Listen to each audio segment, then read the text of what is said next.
To jest rower kupiony ze złomu. Kupiony ze złomu rower i myślałem nad jeziorem Maltą. Myślałem przy ptakach wędrownych, w samotności, jak dorobić się, bo miałem stan kasy zmalał do zera. Jak zarobić pieniędzy i trafiłem w samą dziesiątkę.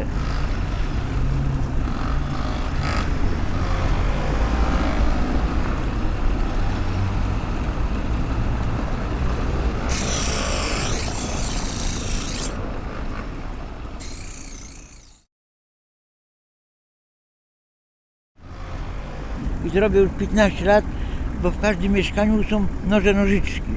I to polecam tym osobom, co mają stan kasy zerowy, mam na myśli portfel. I to polecam, także dziennie można ładnie zarobić na dobre herbatę z cytryną, no i dobre jedzenie. Nie można herbatę z cytryną za dużo nie można pić, bo można zaszkodzić. To co ja robię, to są usługi. Ale to jest samą powtarzam. Ci, co mają portfel, tylko tu trzeba mieć troszeczkę w głowę w rozumie, bo to są usługi, to nie są handel. Handel to jest, pomidora się kupi i sprzeda się. To jest co innego.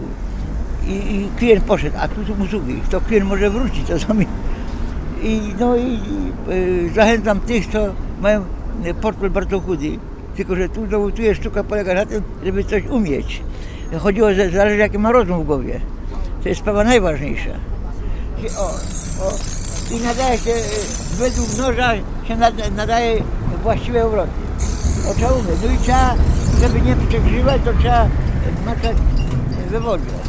Bliżej informacji mogę udzielić, ale takiemu, co ma zdolności ku temu i ma rozum, to ja od razu go rozpracuję przez 2 minuty klienta, że ma zdolności, bo jak przyjdzie mi taki, to nie ma zielonego pojęcia, to Moje imię Mieczysław, Ludwika, pochodzę od Jarocina, słynny taksówkarz lat 60. Jarocina. Wołgę. Ja jeździłem tylko z wojewodami z Zewszu. Na taksówce byłem ładnie parę lat. Pierwszą Wołgę miałem w Jarocinie na taksówce, Wołgę. Poza tym byłem w dowódcach ścigaczy, kutrów. Kutry saperskie, na szkole saperów wojsk inżynieryjnych. To był, we Włocławku był na szkole, ale pływałem w Mielno, jezioro Jamno. Tam pływał. Taksiarz, dowódca kutrów, byłem i rolnik, muzyk, ja jestem naprawdę mam kilka zawodów. Doradca do różnych spraw, doradca, jak ktoś miał za mało pieniędzy, to doradzić.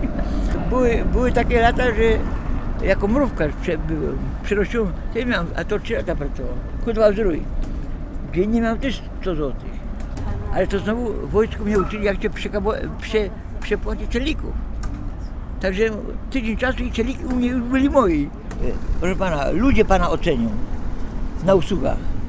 Fandu też, fandu to w milczeniu jest. Kupi pan pomidora, jak jest popsuty i już więcej nie wraca i nie smakuje mu. A to jest handel, a to co ja robię, to są usługi. To usługi to też nie przyjdzie, raczej przyjdzie, ale przyjdzie z uwagami. Z tym, że jak na razie tych reklamacji nie miałem po 30 latach. Rynki oficjalne w Poznaniu, na terenie Poznania. Ale już kilka ładnych lat robię, najdalej byłem w Cieradzu, Ostrzył, no w Jarocinie pochodzę, to normalnie Ostrzył w Cieradzu, ja to robię już 30 lat. No, Koźmin, Krotoszyn, tam, na targowiskach. Ja to wcale jestem osoba samotna, bez interesu, ja nikogo nie słucham. Ja robię tak jak żyję. No żyję tak jak umiem. Byłem taksówkarzem, usługi robią różne, ale wszystkie zawsze pojedynkie zezwolenie miał, tu na to zezwolenie nie chcą, no to nie chcą. To też jest ten rower, to jest taki rower, jest kilka potrzebnych. Tu chodzi o Poznań, sam Poznań. Przecież w każdym domu są nożyczki.